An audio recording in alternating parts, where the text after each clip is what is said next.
Hello friends, എല്ലാവർക്കും നമസ്കാരം. ഇന്ന് ഞാൻ വന്നിരിക്കുന്നത് ഒരു ഒഴിച്ചുകറിയുടെ റെസിപ്പി ആയിട്ടാണ്. മീൻ കറിയുടെ ടേസ്റ്റിൽ കോവക്ക കറിയാണ് ഞാൻ ഉണ്ടാക്കുന്നത്. വളരെ ടേസ്റ്റി ആയിട്ടുള്ളൊരു കറിയാണ്. ഇപ്പോൾ ലോക്ക്ഡൗൺ കാലമൊക്കെ ചെയ്താണ് മീനൊക്കെ കിട്ടാൻ ഇത്തിരി ബുദ്ധിമുട്ടാണ്. അപ്പോൾ ഇതുപോലെ നമുക്ക് കറി വയ്ക്കുകയാണെങ്കിൽ നമുക്ക് ചോറിന് കൂടി കഴിക്കാൻ വളരെ നല്ലതാണ്. അപ്പോൾ നിങ്ങളിത് ട്രൈ ചെയ്ത് നോക്കിയിട്ട് നിങ്ങളുടെ അഭിപ്രായം കമൻറ്റ് ബോക്സിൽ മറക്കരുത്. നിങ്ങളുടെ ഫ്രണ്ട്സായിട്ടൊക്കെ ഷെയർ ചെയ്യുക. അപ്പോൾ നമുക്ക് ഈ കറി ഉണ്ടാക്കാൻ തുടങ്ങാം. കറി ഉണ്ടാക്കാനുള്ള കോവയ്ക്ക ഇതുപോലെ നീളമുള്ള കഷ്ണങ്ങളായിട്ട് വേണം മുറിച്ചെടുക്കാനായിട്ട്. ഞാനിവിടെ ഒരു കോവയ്ക്ക ഇതുപോലെ നീളത്തിൽ മുറിച്ചതിന് ശേഷം വീണ്ടും ഒരു 3-4 കഷ്ണങ്ങളായിട്ട് മുറിച്ചെടുത്തിട്ടുണ്ട്. നമ്മൾ കുറച്ച് കട്ടിയിൽ മുറിച്ചെടുക്കുന്നതാണ് നല്ലത്. വീണ്ടും ഇത് എണ്ണയിലൊക്കെ ഇട്ട് വറുത്തെടുക്കാനുള്ളതാണ്. ഇപ്പോൾ കോവയ്ക്ക എല്ലാം കഷ്ണങ്ങളായിട്ട് മുറിച്ചെടുത്തിട്ടുണ്ട്. ഇത് നമുക്ക് മാറ്റി വെക്കാം. ഇനി നമുക്ക് കറിക്ക് ഒരു അരപ്പുണ്ടാക്കണം. അതിനായിട്ട് മിക്സിയുടെ ഒരു ചെറിയ ജാറിലേക്ക് 1/2 കപ്പ് തേങ്ങാപ്പീരി ഇട്ട് കൊടുക്കാം.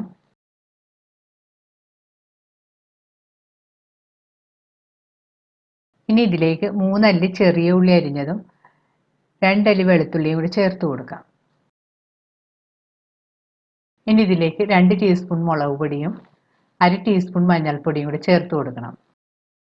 മുളക് പൊടിയെല്ലാം നിങ്ങളുടെ എരിവിൻ്റെ പാകത്തിനനുസരിച്ച് ചേർത്ത് കൊടുക്കാം. ഞാനിവിടെ 2 ടീസ്പൂൺ കാശ്മീരി ചില്ലിപ്പൊടിയാണ് ചേർത്തിരിക്കുന്നത്.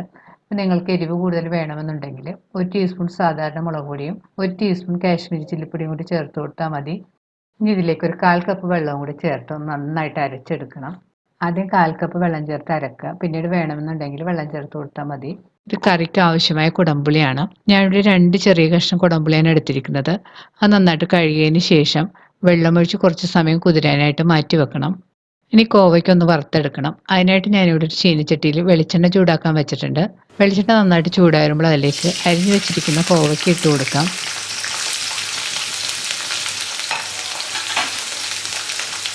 കോവയ്ക്ക ചേർത്തതിന് ശേഷം സ്പൂൺ കൊണ്ടൊന്ന് നന്നായിട്ട് ഇളക്കി കൊടുക്കണം. കോവയ്ക്ക കൂടുതൽ ബ്രൗൺ കളറൊന്നും ആവേണ്ട, ഒന്ന് ചെറിയ ബ്രൗൺ കളറായി ഒന്ന് സോഫ്റ്റായിട്ട് വരുമ്പോഴത്തേക്കും നമുക്ക് കോരി മാറ്റാം. ഇപ്പോൾ കോവയ്ക്ക പാകമായി വന്നിട്ടുണ്ട്. ഇത് നമുക്ക് കോരി മാറ്റാം. ബാക്കിയുള്ള കോവയ്ക്ക ഇതുപോലെ തന്നെ വറുത്തെടുക്കാം. ഇപ്പോൾ കോവയ്ക്ക എല്ലാം പാകത്തിന് വറുത്തെടുത്തിട്ടുണ്ട്. ഇത് നമുക്ക് മാറ്റി വെക്കാം. ഇനി നമുക്ക് കറി ഉണ്ടാക്കാൻ തുടങ്ങാം. അതിനായിട്ട് ഞാനിവിടെ ഒരു മൺചട്ടി ചൂടാക്കാൻ വെച്ചിട്ടുണ്ട്. ചട്ടി ചൂടായി വരുമ്പോൾ അതിലേക്ക് നമുക്ക് ആവശ്യത്തിന് വെളിച്ചെണ്ണ ഒഴിച്ചു കൊടുക്കാം. ഞാനിവിടെ എടുത്തിരിക്കുന്നത് നമ്മൾ നേരത്തെ കോവയ്ക്ക വറുത്തതിൻ്റെ ബാക്കി എണ്ണയാണ്. എണ്ണ കുറവാണെന്ന് തോന്നുകയാണെങ്കിൽ കുറച്ച് എണ്ണയും കൂടി അതിലേക്ക് ഒഴിച്ചു കൊടുക്കാം. ഇപ്പോൾ എണ്ണ നന്നായിട്ട് ചൂടായി വന്നിട്ടുണ്ട്. ഇതിലേക്ക് നമുക്ക് കുറച്ച് കറിവേപ്പില ഇട്ട് കൊടുക്കാം. ഇനി ഇതിലേക്ക് 2 പച്ചമുളക് നീളത്തിൽ കീറിയതും 1/2 ടീസ്പൂൺ ഇഞ്ചി അരിഞ്ഞതും കൂടെ ചേർത്ത് കൊടുക്കണം.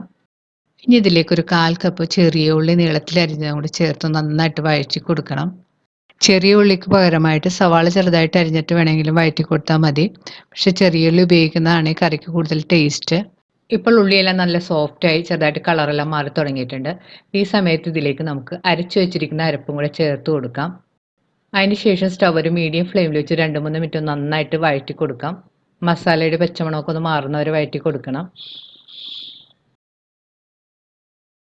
ഇനി ഇതിലേക്ക് നമുക്ക് കുതിർത്ത് വെച്ചിരിക്കുന്ന കുടംപുളി ആ വെള്ളത്തോടുകൂടി തന്നെ ചേർത്ത് കൊടുക്കാം. കുടംപുളി ചേർത്തതിന് ശേഷം ഒന്ന് സ്പൂൺ കൊണ്ട് നന്നായിട്ട് മിക്സ് ചെയ്ത് യോജിപ്പിക്കണം. ഇപ്പോൾ അരപ്പ് ചേർത്ത് വഴറ്റാൻ തുടങ്ങിയിട്ട് 2-3 മിനിറ്റ് എല്ലാം കഴിഞ്ഞിട്ടുണ്ട്. ഇനി നമുക്ക് ഇതിലേക്ക് പാകത്തിനുള്ള വെള്ളം ചേർത്ത് കൊടുക്കണം. ഞാനിപ്പോൾ ഇതിലേക്ക് 1 കപ്പ് വെള്ളം ചേർത്തിട്ടുണ്ട്. വെള്ളം ചേർത്തിട്ട് നന്നായിട്ട് മിക്സ് ചെയ്ത് നോക്കുക.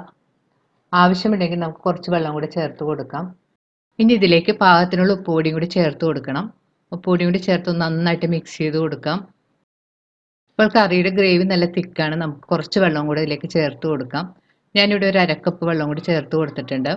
ഈ കറി കുറച്ച് തിക്കായിട്ടാണ് ഇരിക്കുന്നത്. അപ്പം വെള്ളം കൂടിപ്പോകാതിരിക്കാൻ ശ്രദ്ധിക്കണം.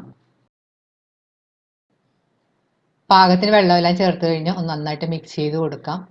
ഇനി കറി ഒന്ന് നന്നായിട്ട് തിളക്കാൻ അനുവദിക്കണം. ഇപ്പോൾ കറി നന്നായിട്ട് തിളച്ച് വന്നിട്ടുണ്ട്. ഈ സമയത്ത് ഇതിലേക്ക് വറുത്ത് വെച്ചിരിക്കുന്ന കോവയ്ക്കയും കൂടി ചേർത്ത് കൊടുക്കാം. കോവയ്ക്ക ചേർത്തതിന് ശേഷം സ്പൂൺ കൊണ്ടൊന്ന് പതുക്കെ മിക്സ് ചെയ്ത് യോജിപ്പിക്കാം. കോവയ്ക്ക ചേർത്ത് കഴിഞ്ഞ് കറി നന്നായി തിളച്ച് വന്നിട്ടുണ്ട്. ഇനി ചട്ടി മൂടി സ്റ്റൗ മീഡിയം ഫ്ലെയിമിൽ വെച്ചൊരു 5 മിനിറ്റ് കൂടെ കുക്ക് ചെയ്യണം. കൂടുതൽ സമയമൊന്നും നമ്മൾ കുക്ക് ചെയ്യേണ്ട ആവശ്യമില്ല. കാരണം കോവയ്ക്ക ഓൾറെഡി വറുത്തതായത് കാരണം പാകത്തിന് കുക്കായിട്ടുണ്ട്. ഇനി പാകത്തിന് പുളിയും ഉപ്പൊക്കെ ഒന്ന് കോവയ്ക്കയിൽ പിടിച്ചു കിട്ടിയാൽ മാത്രം മതി. മൂടി വെച്ച് കുക്ക് ചെയ്യാൻ തുടങ്ങിയിട്ട് ഒരു 5 മിനിറ്റ് എല്ലാം ആയിട്ടുണ്ട്. ഇനി നമുക്ക് തുറന്നൊന്ന് മിക്സ് ചെയ്ത് നോക്കാം. കറിയെല്ലാം നല്ല പാകത്തിന് കുറുകി വന്നിട്ടുണ്ട്. കറി ടേസ്റ്റ് ചെയ്ത് നോക്കിയിട്ട് ഇതിലേക്ക് ആവശ്യത്തിനുള്ള ഉപ്പെല്ലാം നമുക്ക് ചേർത്ത് കൊടുക്കാം. ഇപ്പോൾ കറിയിലെ എണ്ണയൊക്കെ നന്നായിട്ട് തെളിഞ്ഞു വന്നിട്ടുണ്ട്. ഈ കറി ഇരിക്കുമ്പോഴത്തേക്കും കുറച്ചും കൂടെ കുറുകി വരും. ഉപ്പെല്ലാം ചേർത്ത് നന്നായിട്ട് മിക്സ് ചെയ്തതിന് ശേഷം സ്റ്റവ് ഓഫ് ചെയ്ത് കറി മാറ്റി വെക്കാം. ഈ കറി നമുക്ക് ഇതുപോലെ തന്നെ വേണമെങ്കിൽ ഉപയോഗിക്കാം. കടുകൊന്നും പൊട്ടിക്കേണ്ട ആവശ്യമില്ല. പക്ഷെ ഞാനിവിടെ കുറച്ച് കടുകൊക്കെ പൊട്ടിച്ച് ചേർക്കുന്നുണ്ട്. കടുകൊക്കെ പൊട്ടിച്ച് ചേർക്കുമ്പോഴത്തേക്കും കറിക്ക് ഒന്നുകൂടെ ടേസ്റ്റ് ആയിരിക്കും. കടുക് പൊട്ടിക്കാനായിട്ട് ഞാനിവിടെ ഒരു ചെറിയ പാനിൽ എണ്ണ ചൂടാക്കാൻ വെച്ചിട്ടുണ്ട്. എണ്ണ നന്നായിട്ട് ചൂടാകുമ്പോൾ അതിലേക്ക് ഒരു 1/2 ടീസ്പൂൺ കടുക് ഇട്ട് പൊട്ടിക്കണം. ഇതിലേക്ക് ഒരു 2 നുള്ളു ഉലുവയും കൂടി ഇട്ട് പൊട്ടിക്കണം. ഉലുവയും കടുകും പൊട്ടി വരുമ്പോൾ ഇതിലേക്ക് കറിവേപ്പിലയും 2 ഉണക്കമുളക് രണ്ടായിട്ട് മുറിച്ചും കൂടി ചേർത്ത് മൂപ്പിക്കാം. ഇപ്പോൾ കറിവേപ്പിലയും ഉണക്കമുളകൊക്കെ നന്നായിട്ട് മൂത്ത് വന്നിട്ടുണ്ട്. ഇനി നമുക്ക് സ്റ്റവ് ഓഫ് ചെയ്യാം. ഇനി കടുക് വറുത്തെടുത്തത് നമുക്ക് കറിയുടെ മുകളിലേക്ക് ഒഴിച്ചു കൊടുക്കാം. ഇപ്പം നല്ലൊരു മണം വരുന്നുണ്ട്. വെളിച്ചെണ്ണയുടെയും കടുകിൻ്റെയും തേങ്ങയുടെ ഒക്കെ ഒരു നല്ല കൊതിപ്പിക്കുന്ന മണമാണ്. ഈ കറി നമുക്ക് ചോറിൻ്റെ കൂടെയും ചപ്പാത്തിയുടെ കൂടെയൊക്കെ നല്ല കോമ്പിനേഷനാണ്. ഇപ്പോൾ നമ്മുടെ മീൻ കറിയുടെ രുചിയിലുള്ള കോവയ്ക്ക കറി റെഡിയായി കഴിഞ്ഞാൽ ഇത് നിങ്ങളും ട്രൈ ചെയ്ത് നോക്കണം. തീർച്ചയായും നിങ്ങൾക്ക് ഇത് ഇഷ്ടപ്പെടും. വളരെ ടേസ്റ്റി ആയിട്ടുള്ളൊരു റെസിപ്പിയാണിത്. ട്രൈ ചെയ്ത് നോക്കിയിട്ട് നിങ്ങളുടെ അഭിപ്രായം കമൻറ്റ് ബോക്സിൽ ഇടാൻ മറക്കരുത്. വീണ്ടും ഇതുപോലുള്ള അടിപൊളി റെസിപ്പി ആയിട്ട് നമുക്ക് കാണാം. താങ്ക്